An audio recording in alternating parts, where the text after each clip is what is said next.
Hai semua, apa kabar? Semoga selalu dalam kondisi yang baik. Masih ngelanjutin bahas anime Tokyo Revenger.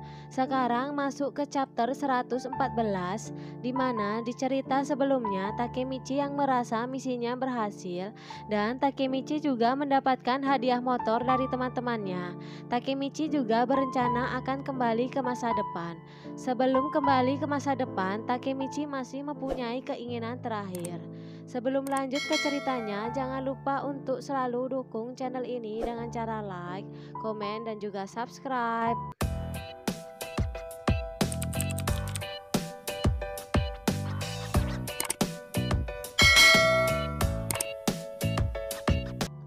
Di awal chapter 114, Takemichi pergi menemui Naoto dan meminta Naoto untuk menjaga Hina demi dirinya.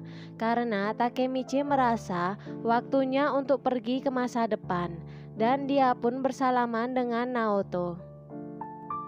Tapi setelah bersalaman dengan Naoto, Takemichi malah bersama teman-temannya di Toman.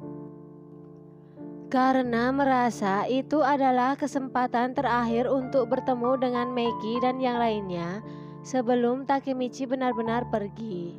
Draken mempertanyakan alasan Takemichi meminta mereka semua untuk berkumpul.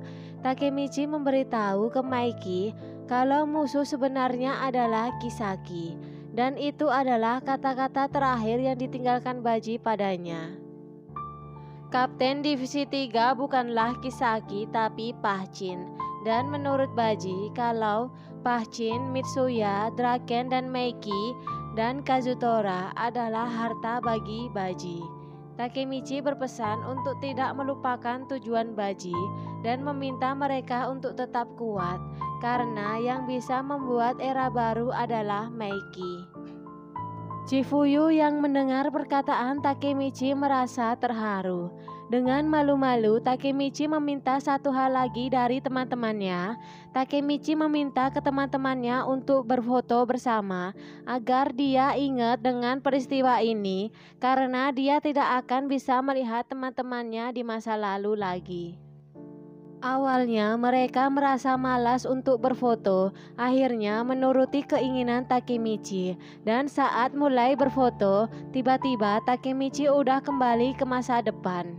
Takemichi bingung sekarang ada di mana, karena terakhir kali di masa depan dia di penjara. Tapi kalau sekarang Takemichi tidak di penjara, berarti alur waktu berubah. Dan berarti kalau Hina telah diselamatkan. Tapi Takemichi dikejutkan dengan seorang perempuan yang memanggilnya dan berkata kalau dia sudah lama tidak bertemu dengan Takemichi. Dan perempuan itu mengucapkan terima kasih karena sudah datang walaupun di waktu yang sibuk, dan mengajak Takemichi untuk mengikutinya. Takemichi yang masih bingung mengikuti perempuan itu, dan ternyata Takemichi berada di tempat pemakaman. Takemichi bertanya-tanya acara pemakaman siapa dan apakah dia mengenalnya. Takemichi juga menyadari kalau dia berpakaian serba hitam. Takemichi juga bertanya-tanya tentang dua perempuan yang ada di meja resepsionis dan merasa mereka ada hubungannya dengan orang yang meninggal. Salah satu perempuan itu mengucapkan terima kasih ke Takemichi karena sudah datang ke acara pemakaman kakaknya. Takemichi yang mendengar kata kakak merasa mengenal dua perempuan itu sebelumnya. Takemichi diarahkan untuk masuk ke dalam. Walaupun masih bingung, Takemichi mencoba untuk fokus. Dan saat mendengar nama kedua perempuan itu adalah Mana dan Luna, Takemichi bergegas untuk masuk ke dalam. Betapa terkejutnya Takemichi ketika mengetahui kalau itu adalah acara pemakaman Mitsuya.